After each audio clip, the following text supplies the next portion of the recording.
உறவுகள் அனைவருக்கும் வணக்கம். இது ஒரு முக்கியமான பதிவு, அவசர கால பதிவு, விழிப்புணர்வு பதிவு.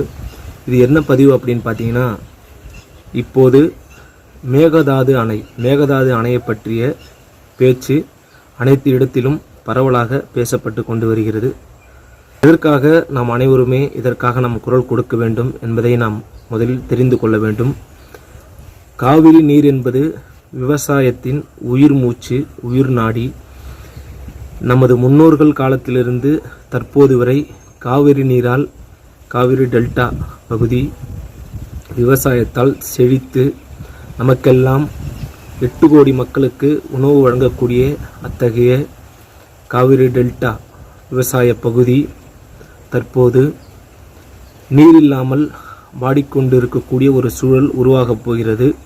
கர்நாடக மாநிலத்தில் அதற்காக மேகதாது அணை இப்போது அதற்காக ஒரு எடுத்துக்கொண்டு வருகிறார்கள். அங்கே அதற்கான தீர்வை எடுத்துக்கொண்டு வருகிறார்கள். கிட்டத்தட்ட 50 ஆண்டு காலமாக அதற்கான பேச்சு போய்கொண்டிருக்கிறது. தற்போது உள்ள சூழல் தீவிரமாக அந்த அணையை கட்டுவதற்கான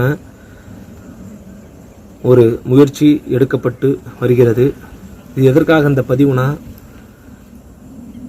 இந்த காலகட்டத்தில் சோஷியல் மீடியா இல்லைன்னா எதுவுமே கிடையாது. சோஷியல் மீடியாவால் எந்த குற்றமாக இருந்தாலும் சரி, எந்த ஒரு செய்தியாக இருந்தாலும் சரி, வேகமாக சீக்கிரமாக ஒருத்தவங்ககிட்ட போய் சேரக்கூடிய ஒரு உதவிகரமாக இருக்கக்கூடியதுன்னா அது சோஷியல் மீடியா தான். வாட்ஸ்அப், ட்விட்டர், இன்ஸ்டாகிராம் போன்ற, ஃபேஸ்புக் போன்ற செயலிகள் மூலமாக மக்களிடையே வெகு விரைவாக சீக்கிரமாக அடுத்த நொடியே இந்த செய்தியானது போய் கொண்டு சேர்க்கப்படுகிறது. அதே போன்று உயிர் மூச்சு, உயிர் நாடி விவசாயம் இல்லை என்றால் நமக்கு ஒன்றுமே கிடையாது.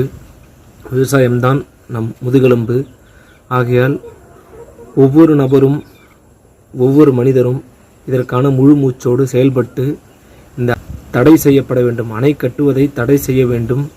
அதற்கான முழு மூச்சோடு சோஷியல் மீடியா, சமூக வலைதளங்களில் குரல் கொடுக்க வேண்டும். அனைத்து இளைஞர்களும், அனைத்து இளைய சமுதாயங்களும் குரல் கொடுத்து இதற்கான ஒரு தீர்வை எடுக்க வேண்டும்.